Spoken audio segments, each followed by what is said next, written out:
tuhod, may tama sa Good balakang. afternoon po, ako po si Flora Cel Hernandez. Nag-a-apply po ako para sa scholarship ng mga anak ko. Ang mga tumutulong po sa akin, tsaka inspirasyon ko, itong mama ko po, tsaka yung papa ko. Yung mama ko po, ito po yung mga anak ko, yung apo ko, tsaka yung pamangkin ko.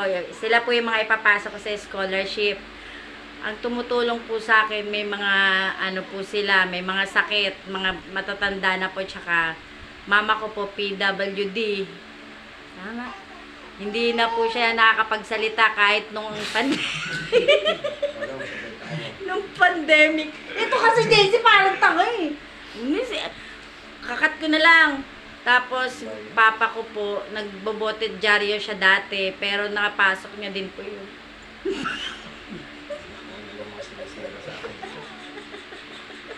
Cut.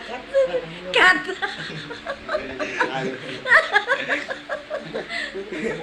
Pag ginawa tayo mong PWD, tapos ito isa, nakasama sa adik.